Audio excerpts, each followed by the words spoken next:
IPL 2024 60வது match Kolkata Knight Riders Mumbai Indians இடையில 11th May 7:30 PM start ஆகுது. அதோட ஃபேண்டசி ப்ரிவியூ பார்க்க போகிறோம். முழுமையானுடைய பாருங்கள், உங்களுக்கு தேவையான யோசனைகள் யுக்திகள் கிடைக்கும். அதை பேஸ் பண்ணி உங்களோட ஓன் டீமை கிரியேட் பண்ணலாம். MyMass11 10% real cash first deposit கொடுக்குறாங்க. புதுசாக இன்ஸ்டால் பண்ணியிருந்தீங்கன்னா கண்டிப்பாக இந்த வாய்ப்பை பயன்படுத்திக்கிங்க. 1000 rupees டெபாசிட் பண்ணிங்கன்னா 1100 ஆகும். 10,000 டெபாசிட் பண்ணிங்கன்னா 11,000 ஆகும் கிடைக்கும். கண்டிப்பாக இந்த வாய்ப்பு சூப்பரான வாய்ப்பு. ஒப்பீனியன் ட்ரேடிங்னு பார்க்கும்போது 10% மட்டுமே கமிஷன் எடுக்கிறனால நமக்கு லாபம் அதிகமாக வரும். ரெகுலர் கிவ்அவே கொடுக்கறனால ஃப்ரீயாக ப்ராக்டிஸ் பண்ணணும்னு நினைக்கிறவங்களுக்கு இது நல்ல வாய்ப்பு. MyMass11 இன்ஸ்டால் பண்ணலைன்னா டாப் கமெண்ட்டில் லிங்க் இருக்குது, கிளிக் பண்ணி இன்ஸ்டால் பண்ணி என்னோட ரெஃபரல் கோடை பயன்படுத்த மறக்காதீங்க. டெலகிராமில் ஜாயின் பண்ணால் MSC Cricket 11 அப்படின்னு சர்ச் பண்ணி ஜாயின் பண்ணிக்கோங்க. குழப்பம் இருந்ததுன்னா டாப் கமெண்ட்டில் லிங்க் இருக்குது, கிளிக் பண்ணி ஜாயின் பண்ணிக்கோங்க. ஈடன் கார்டன்ஸ் கொல்கத்தாவில் தான் இந்த மேட்ச்சு. மழைக்கான வாய்ப்பு இந்த வீக் முழுமையாக இருக்கிறதுனால மேட்ச் டைமில் மழை இருக்கும் அப்படிங்கிற எதிர்பார்ப்பு. ஒரு ஷார்ட் அண்ட் கேமாக இருக்கலாம். முழுமையான கேம் இருந்தாலும் அந்த ரெயின் ஃபேக்டர் சின்னதாக டிஸ்டர்ப் பண்ணலாம். பவுலர் பேஸ்லேயோ பேட்டர் பேஸ்லேயோ ஏதோ ஒரு டிஸ்டர்பன்ஸ் இருக்கும்ல. பிச்சை பார்த்து அதை அண்டர்ஸ்டாண்ட் பண்ணி போகிறதோட பிளேயர் பேஸ்லேயும் ரெயின் ஃபேக்டர் எப்படி இருக்கும் அப்படின்றத அண்டர்ஸ்டாண்ட் பண்ணினா அதை பேஸ் பண்ணி ஒரு டீம் எடுத்துகிட்டு போகிறது பெட்டர். ஏன்னா ஒரு 170 180 ட்ராக்கில் கூட மழை பெஞ்சுதுன்னு சொன்னால் அது பெருசாக மாறவும் வாய்ப்பு இருக்குது. அது ரொம்ப டவுனாக மாறவும் வாய்ப்பு இருக்குது. ஸோ அந்த மழை எப்படி இருக்க போகுது மேட்ச் டைம்குள்ளே, அதை மேட்ச் டைமில் இடையில வந்துச்சுன்னு சொன்னால் பேட்டுக்கு எளிதாக மாறும். மேட்ச்சுக்கு முன்னாடி வந்திருந்ததுன்னா அப்போ போலர்ஸுக்கு ஃபேவராக மாறும். இதெல்லாம் கொஞ்சம் மைண்ட் பண்ணிக்கிங்க. அதை பேஸ் பண்ணி உங்களோட ஓன் டீமை ட்ரை பண்ணுங்கள். 150க்கு பிலோவாக 27 டைம்ஸ் இருந்தாலும் டிஃப்ரெண்ட் பேட்டர்ன்ஸில் ஸ்கோர் வந்திருக்கு. இன்றைக்கி எந்த பேட்டர்னில் வரும் ஆன் டைமில் பார்த்துக்கலாம். ஆனால் இந்த சீரியஸ் முழுமையாக கொல்கத்தாவில் நல்ல ஸ்கோர்ஸ் வந்துக்கிட்டு இருக்குது. பேட்டர்ஸுக்கு சூப்பராக இருக்குது. அது மாதிரி இருக்கும் அப்படின்ற எதிர்பார்ப்பு ரொம்ப அதிகம். கொல்கத்தா நைட் ரைடர்ஸ் பேட்டிங் டெப்த்தில் ஒரு யூனிட்டு, சூப்பர் பேட்டிங் யூனிட்னு சொல்லலாம். ஃபயர் பவர் உள்ள ஒரு unit. Narine, Salt, Raghuvanshi, Shreyas Iyer, Venkatesh Iyer, Rinku Singh, Andre Russell, Ramandeep எல்லாருமே பார்த்திங்கன்னா ஹிட்டிங் பேஸில் பெஸ்ட்டாக பார்க்குறோம். அதில் ஸ்ரேயாஸ் ஐயர் மட்டும் சில நேரங்களில் ஸ்டெடி பண்ணி இன்னிங்ஸை பில்ட் பண்ணுவார். மற்ற எல்லாருமே குயிக்காக ஆரம்பிக்கணும் அப்படின்ற அந்த தாட்டில் தான் ஆரம்பிப்பாங்க. அந்த மாதிரி ஒரு டீம் தான் கொல்கத்தா நைட் ரைடர்ஸ். அதில் சக்ஸஸும் கிடச்சிருக்கு, டாப் டீமாகவும் இருக்காங்க. பவுலிங் பேஸில் மிச்சல் ஸ்டார்க் கொஞ்சம் ரன்ஸுக்கு போகிறாரு. ஹை வேல்யூ யோசித்தோம், பட் அந்தளவுக்கு சிறப்பாக இல்லைன்னு தான் சொல்லணும். பட் சில நேரங்களில் விக்கெட் டேக்கிங்கில் நல்லா இருக்கார். ஹர்ஷித் ராணா, வருண் சக்கரவர்த்தி, அரோரா அண்டு ரசல் கூடவே Sunil Narine decent bowling unit அப்படின்னு சொல்கிற அளவுக்கு நல்லா இருக்காங்க. அதனால தான் அவங்களோட சக்ஸஸும் இருந்துக்கிட்டு இருக்குது. மும்பை இந்தியன்ஸ்னு பார்க்கும்போது பேட்டிங் பேஸில் இந்த மாதிரி பேட்டிங் எந்த யூனிட்டுக்குமே இல்லை அப்படிங்கிற அளவுக்கு இருக்குது. ஆனால் சக்ஸஸ் கிடைக்கல. அவங்களோட கன்சிஸ்டன்ட் ஃபார்ம் அப்படின்றத ஷோ பண்ணலை. தேவையான இடத்துல அந்த அவுட்புட் வரலை அப்படின்றது இது வரைக்கும் பார்த்தோம். அதனால தான் ஃபஸ்ட்டு எலிமினேட் ஆன டீமாக மும்பை இந்தியன்ஸ் இருக்காங்க. இஷான் கிஷான், ரோஹித் சர்மா, சூரியகுமார், திலக் வர்மா, ஹார்திக் பாண்டியா இவங்க எல்லாருமே இந்தியா டீமுக்காக விளையாடின பிளேயர்ஸ். இவங்களெல்லாம் டாப்பில் வச்சுருக்காங்க. அடிஷ்னலாக டிம் டேவிட் நல்ல ஃபினிஷர் அண்ட் நெஹல் வதேரா போன சீசனில் சூப்பராக இருந்தார். இந்த சீசன்லேயும் வந்ததுக்கப்புறம் ஓரளவுக்கு டீசன்ட் பேட்டிங் கொடுக்குறாரு. பவுலிங் பேஸில் பும்ரா, சாவ்லா அப்படின்ற மாதிரி கூடவே T20 ஸ்பெஷலிஸ்ட் நுவான் துசாரா அப்படின்னு இந்த டீம் இருக்குது. இருந்துமே சக்ஸஸ் கொடுக்கல. சரியான காம்பினேஷன் ஆரம்பத்தில் கொண்டு போகலை. அதில் சக்ஸஸ் கிடைக்காமல் போச்சு. சில நேரங்களில் க்ளோஸ் மேட்சஸ் எல்லாம் இவங்க சைடு முடியாமையும் போச்சு. இது எல்லாமே பின்னடைவாக மும்பை இந்தியன்ஸுக்கு அமைஞ்சுதுன்னு சொல்லலாம். போன மேட்ச்சு அன்சுல் காம்போஸ் எடுத்து வந்தாங்க. ஒரு T20 ஸ்பெஷலிஸ்ட் பவுலர் நல்ல அவுட்புட். இனிஷியலாக கொஞ்சம் கேட்சஸ் எல்லாம் ட்ராப் பண்ணாங்க. அன்லக்கி அப்படின்ற மாதிரி போச்சு.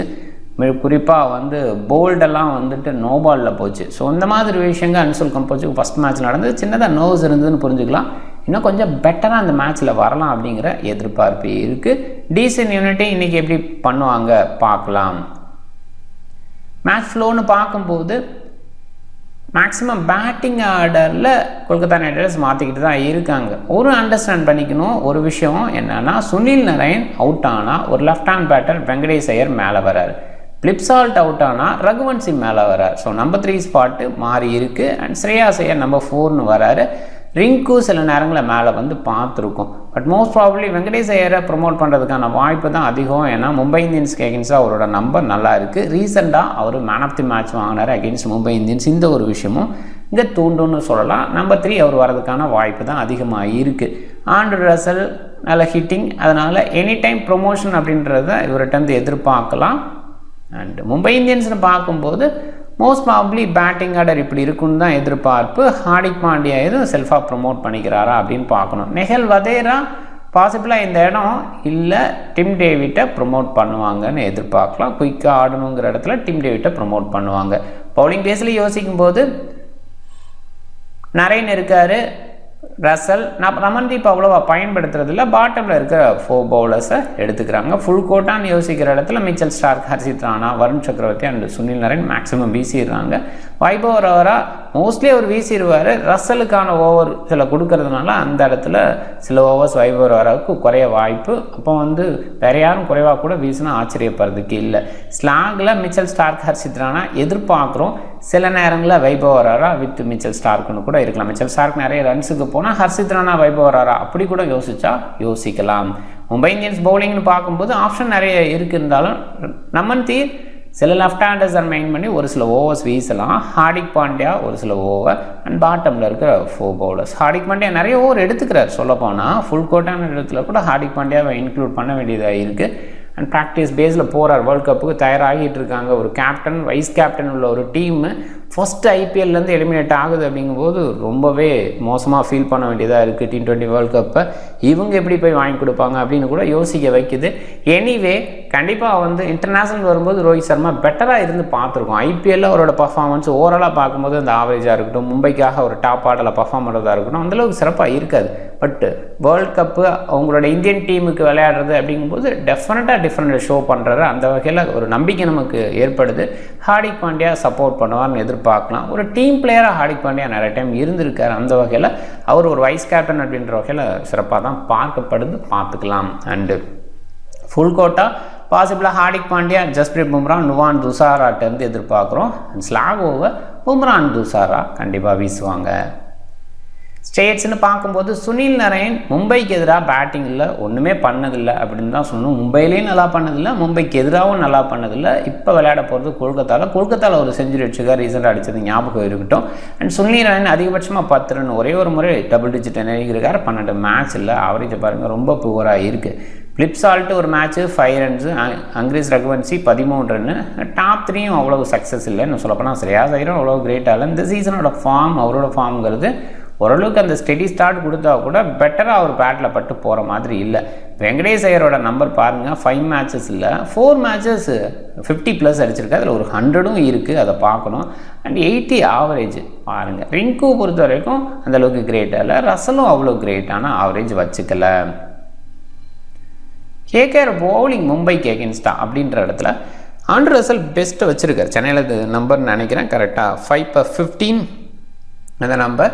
அண்ட் 17 மேட்சஸில் 15 wicket, 17.07 decent strike rate. And Mitchell ஸ்டார்க்கும் 4 மேட்ச்சில் 7 விக்கெட் எடுத்திருக்காரு. வருண் சக்கரவர்த்தி 7 மேட்ச்சில் 7 விக்கெட்டு, வைபவ் ஓவரா 2 மேட்ச்சில் 1 விக்கெட்டு. ஸோ மிடில் இருக்கிற இந்த 3 பேரும் நல்லா பர்ஃபார்ம் பண்ணியிருக்காங்க, நல்லா ஃபார்மில் இருக்காங்கன்னு கிட்டத்தட்ட சொல்லலாம். ஸ்டார்க்கு சில நேரங்களில் ரன்ஸு கொடுத்துறாரு, இன்னுமே ரன்ஸ் கொடுத்து தான் விக்கெட் இருக்கிறார் அப்படின்றதுக்கு அவரோட பெஸ்ட் அவுட்புட் இது வரைக்கும் வரலை அப்படின்ற ஃபேக்டை ஒத்துக்கிட்டு ஆகணும். இருந்தாலும் விக்கெட் டேக்கிங்கில் இருப்பாருன்னு நம்பிக்கை. சில பேட்ஸ்மென்ஸு லெஃப்ட் ஆர்ம் பேஸருக்கு எகென்ஸ்டாக விக்கெட்டை விடுறாங்க அப்படின்ற அந்த இடத்துலையும் ஸ்டார்க்கை பெஸ்ட்டாக பார்க்கலாம். ஈடன் கார்டன்ஸில் கேகேஆர் பேட்டிங்னு பார்க்கும்போது சுனில் நரேன் ரீசெண்டாக செஞ்சுரி அடித்தார். அவரோட நம்பர்ஸ் இம்ப்ரூவ் ஆகி போய்கிட்டே இருக்குது. ஒரு பக்கம் பர்பிள் கேப் சைடும் போயிட்டுருக்காரு, ஆரஞ்சு கேப் சைடும் போயிட்டுருக்காரு. அந்த மாதிரி குவாலிட்டி அவுட்புட் இந்த சீசனில் சுனில் நரேன்கிட்டருந்து வந்துட்டுருக்கு. ஒரு செஞ்சுரி, 250, 17.47 இந்த ஆவரேஜ் விட்டுருவோம். இந்த சீசனில் அவர் விளையாடுற விதத்தை பார்க்கும்போது பெட்டராக இருக்குது. பட் அதே நேரத்தில் மும்பை பவுலர்ஸுக்கு எகென்ஸ்டாக இவர் அந்தளவுக்கு சிறப்பாக விளையாண்டது இல்லை. ரகுவன்சி 3 மேட்ச்சு அந்தளவுக்கு கிரேட்டாக இல்லை. ஃபஸ்ட்டு ஸ்டார்ட் சூப்பராக இருந்தது, அதுக்கப்புறம் கொஞ்சம் டவுனாக தான் இருக்குது. நிதிஷ் ராணாவுக்கு பதிலாக இன்க்ளூட் பண்ணாங்க. ஓரளவுக்கு ஸ்டார்ட் கிடச்சா கூட பெஸ்ட் அவுட்புட் இன்னும் கொடுக்கல. அடுத்து ஸ்ரேயாஸ் ஐயர் டீசெண்டாக விளையாடுறாரு, ஆனால் பெஸ்ட் அவுட்புட் இந்த சீசனில் அவருக்கு வரலை. வெங்கடேஷ் ஐயரோட பேட்டிங் ஒரு 50 அப்படின்றது இந்த பர்டிகுலர் கிரவுண்டில் வந்திருக்கு. பட் ஓவராலாக மும்பைக்கு எகென்ஸ்டாக பெட்டராக இருந்தால் கூட இந்த பர்டிகுலர் கிரவுண்டில் அவரோட ஆவரேஜ் அவ்வளோ சிறப்பாக இல்லை. ரிங்குவோட ஆவரேஜ் இந்த கிரவுண்டில் சூப்பராக இருந்திருக்கு. பட் இந்த சீசனில் அவ்வளோ பெரிய ஃபார்மில் இல்லை. ஆண்ட்ரூ ரசலை பொறுத்தவரை இந்த ஃபார்மு இந்த பர்டிகுலர் கிரவுண்டில் சூப்பராக வச்சுருக்காரு. ஃபிளிப்சால்ட்டு சூப்பராக விளையாண்டுருக்காரு. இங்கே சூப்பர் கலக்கல்னு சொல்லணும். 6 மேட்ச்சில் 450, 89 நாட் அவுட் அப்படின்ற அந்த number. KKR bowling Eden gardens கொல்கத்தாவில் அப்படின்ற இடத்துல சுனில் நரேன் 52 மேட்ச்சில் 69 ஒரு லெவலுக்கு இது குறைவுன்னு தான் சொல்லணும். ஆனால் 4 டைம் 4 எடுத்திருக்காரு. ஒரு 5/19 அப்படின்ற பெஸ்ட்டு, அந்த பெஸ்ட்டு தான் அவரோட பெஸ்ட்டு. மிச்சல் ஸ்டார்க் 6 மேட்ச்சில் 6 விக்கெட்டு, ஹர்ஷித் ராணா 10 மேட்ச்சில் 13 விக்கெட்டு. இவர் கொஞ்சம் நல்லா பண்ணிகிட்டு இருக்கார். வருண் சக்கரவர்த்தி 14 மேட்ச்சில் 19 விக்கெட்டு. இந்த பிச்சு ஓரளவுக்கு ஸ்பின்னர்ஸுக்கும் சில நேரங்களில் ஹெல்ப் பண்ணியிருக்கு. அந்த இடத்துல வருணோட பவுலிங் சூப்பராக இருக்குது. ஃபர்ஸ்ட் ஓவரில் விக்கெட் எடுக்கிறார், அது வந்து பெரிய பாசிட்டிவான ஒரு விஷயம் எந்த பவுலர் இருக்கும். ஒரு 4 எடுத்திருக்காரு. வைபவ் ராரா 5 மேட்ச்சில் 6 விக்கெட்டு. ஆண்ட்ரூ ரசல் நிறைய ஓவர்ஸ் போடலை. அந்த ஸ்ட்ரைக் ரேட் பாருங்கள், 16 பாலுக்கு 1 விக்கெட் அப்படின்ற மாதிரி இருந்திருக்கு. 37 விக்கெட் இந்த பர்டிகுலர் ரவுண்டில் எடுத்திருக்காரு. மும்பை இந்தியன்ஸ் பேட்டிங் கேகேஆருக்கு எகென்ஸ்டான்னு பார்க்கும்போது இஷான் கிஷான் ஆவரேஜாக விளையாண்டுருக்கார். பட் 8 மேட்ச்சில் 350 அடிச்சிருக்காரு. ரோஹித் சர்மா ஒரு செஞ்சுரி 650s அடிச்சிருக்காரு. அவரோட ஆவரேஜ் 40+ இருக்குது. ஐபிஎல் அந்த அளவுக்கு தரமாக இல்லைன்னா கூட கேகேஆருக்கு எகென்ஸ்டாக தரமாக சம்பவம் பண்ணியிருக்கு. அவரோட பெஸ்ட்டான 109 இவங்களுக்கு எகென்ஸ்டாக தான் அடிச்சிருக்காரு. நமந்தீர் அந்தளவுக்கு கிரேட் கிடையாது. இந்த சீசனில் ஒரு ப்ராமிசிங் யங்ஸ்டர் மாதிரி ஃபஸ்ட்டு மேட்ச்சில் தெரிஞ்சார். அதுக்கப்புறம் அந்தளவுக்கு தெரியலை. பட் அகெயின்ஸ்ட்டு லெஃப்ட் ஹேண்டர்ஸரோட பவுலிங் ஹெல்ப்ஃபுல்லாக இருக்கும். சூரியகுமார் ஓகேன்னு சொல்லணும். பர்டிகுலராக கேகேஆருக்காக விளையாண்டுருக்காரு இதுக்கு முன்னாடி. இந்த பர்டிகுலர் கிரவுண்டில் தெரிஞ்சிருப்பார் அப்படின்னு சொல்லலாம். பட் இந்த பர்டிகுலர் கிரவுண்டில் ரெக்கார்ட் பேஸில் அவ்வளோ சிறப்பெல்லாம் இல்லை. எனிவே கேகேஆர் எகென்ஸ்டாக பெஸ்ட்டாக இருந்திருக்கார். 43.6 அப்படிங்கிற ஆவரேஜ், நல்ல ஆவரேஜ். T20ல் திலக் வர்மா டீசெண்டாக இருந்திருக்கார். அந்தளவுக்கு கிரேட் அவுட்புட் இல்லை. ஹார்திக் பாண்டியாவோட நம்பர் நல்லா இருக்குது. 13 மேட்ச்சில் 350. அவர் இறங்குற பொசிஷனுக்கு 350ங்கிறது கண்டிப்பாக பெஸ்ட்டு. அண்ட் 91 அப்படின்றது அவரோட ஹையஸ்ட்டு. அதை இந்த பர்டிகுலர் டீமுக்கு எகென்ஸ்டாக தான் அடிச்சிருக்காரு. நெகில் வதேரா ஓகே. டிம் டேவிட்டு அந்தளவுக்கு கிரேட் கிடையாது. நெகில் வதேரா சொல்லப்போனால் 6 ரன்னு, இன்னொரு மேட்ச்சில் 6 ரன் அப்படின்ற மாதிரி இருந்திருக்காரு. டிம் டேவிட்டு 30+ ஆவரேஜ் வச்சுருக்காரு. மும்பை பவுலிங் கேகேஆருக்கு எகென்ஸ்டான்னு பார்க்கும்போது நமந்தீர் இது வரைக்கும் விக்கெட் எடுக்கல. போன மேட்ச் பவுல் பண்ணால் கூட ஹார்திக் பாண்டியா 4 மேட்ச்சில் 1 விக்கெட்டு. ஸோ ஒரு 4 ஓவர் தான் போட்டிருக்காரு. பியூஷ் சாவ்லா 13 மேட்ச்சில் 12 விக்கெட்டு, 3/18 அப்படின்ற நம்பர் வச்சுருக்கோம். ஓரளவுக்கு டீசென்ட்னு சொல்லலாம். Jasprit Bumrah always best. But IPL லெவலில் விக்கெட் டேக்கிங் லெவலில் பார்க்கும்போது ஒரு விளையாண்ட நம்பருக்கும் விக்கெட் டேக்கிங் நம்பருக்கும் ஓரளவுக்கு ஓகேவான பவுலர் ஃபீல் தான் வரும். பட் ரீசன் இம்ப்ரூவ்மெண்ட்டு ஜஸ்பிரீத் பும்ராவை பெஸ்ட்டாக பார்க்க வைக்குது. நுவான் துசாரா ஒரு மேட்ச்சில் 3 விக்கெட். ரீசெண்டான அந்த மேட்ச்சில் அது நடந்தது. மும்பை பேட்டிங் ஈடன் கார்டன்ஸ்லன்னு பார்க்கும்போது ஆப்வியஸாக ரோஹித் சர்மா அதில் பெஸ்ட்டாக இருப்பார்னு தெரியும். ஏன்னா ஈடன் கார்டன்ஸ்னாவே ரோஹித் சர்மான்னு பொதுவாக சொல்லலாம். பட் அந்த இடத்துல ஒரு சில இடத்த பார்க்கணும். சில நேரங்களில் பெரிய சக்ஸஸ் கொடுத்தா கூட ரோஹித் சர்மா ரீசன்ட் டேஸில் ஈடன் கார்டன்ஸில் அந்த சக்ஸஸ் கொடுத்துருக்காரா, அந்த நம்பரை பார்த்தீங்கன்னா அவ்வளோ கிரேட்டுன்னு பார்க்க முடியல. அதனால் ஓகேவான பிளேயராக தான் கண்டிப்பாக பார்க்கணும். ஒரு வேளை ஈடன் கார்டன்ஸ் நம்ம கொல்கத்தாவில் விளையாடணும் அவர் மைண்டில் பெஸ்ட்டாக தோணுச்சுன்னா பெட்டர் அவுட்புட் கொடுக்கலாம். பட் என்னை பொறுத்த வரைக்கும் ரீசன்ட் டேஸில் இருக்கிற நம்பர் அந்தளவுக்கு கிரேட்டாக இல்லைன்னு தான் சொல்லுவேன். நான் சூரியகுமார்னு பார்க்கும்போது பாருங்கள், 18 இன்னிங்ஸ் விளையாண்டுருக்கு. இது வரைக்கும் ஒரு 50 கூட அடிக்கலை. கொல்கத்தா அவருக்கு சூட்டபிள் இடமா இல்லாமல் இருந்திருக்கு. குறிப்பாக ஸ்பின்னர்ஸ் நல்லா டாமினேட் பண்ணும்போது அவர் தொழுதலைன்னு ஆர்டர் இடத்துல சில நேரங்களில் மாட்டிக்கிறாரு. ஹார்திக் பாண்டியா 7 மேட்ச்சில் ஒரு 91 இங்கே தான் வந்திருக்கு அப்படின்றத பார்க்குறோம். அண்டு இதுதான் பெஸ்ட் அவரோட ஐபிஎல் கரியரில். ஹார்திக் பாண்டியா 7 மேட்ச்சில் 7 விக்கெட் ஓகேன்னு சொல்லலாம். பியூஷ் சாவ்லா 35 மேட்ச்சில் 41. ஜஸ்பிரீத் பும்ரா 4 மேட்ச்சில் 2. ஜஸ்பிரீத் பும்ரா அந்த அளவுக்கு பெஸ்ட் அவுட்புட்டை கொடுக்கல. அண்ட் எண்டில் நல்லா ஹிட்டர்ஸ் இருக்காங்க. இருந்தால் கூட பும்ரா இப்போ இம்ப்ரூவ் பண்ணி ஷோ பண்ணிகிட்டு இருக்காரு. பியூஷ் சாவ்லோட நம்பர் நல்லா இருக்குது, அதை பாருங்கள். கேகேஆர் பேட்டர்ஸ் மும்பை பவுலர்ஸ்ன்னு பார்க்கும்போது நம்பர்ஸ் கொஞ்சம் அதிகமாக இருக்குது பாருங்கள். அதில் வெங்கடேஷ் ஐயர் பும்ரா வெங்கடேஷ் ஐயரை இந்த மேட்ச்லேயும் எதிர்பார்க்குறோம். நல்லா அவுட்புட் அகெயின்ஸ்ட் மும்பை கொடுத்துருக்காரு. ஒரு வேளை நல்ல ஃபாஸ்ட் கிடைக்கிது, குவாலிட்டி பவுலர்ஸுக்கு எகென்ஸ்டாக குவாலிட்டி பிளேயர்ஸுக்கு எகென்ஸ்டாக நல்லா விளையாடுங்கிற தாட்டு வெங்கடேஷ் ஐயருக்கு இருக்கான்னு தெரில. சில நேரங்களில் சில பிளேயர்ஸ் வந்து இந்த குவாலிட்டி டீமுக்கு எகென்ஸ்டாக தான் நல்லா பண்ணுவாங்க. பட் இந்த சீசனில் குவாலிட்டி டீம்னு ஜஸ்பிரீத் பும்ரா ஒரு பக்கம் பவுலிங் பண்ணுறதுனால என்ன பவுலிங் சைடு ஓகேன்னு சொல்லலாம்.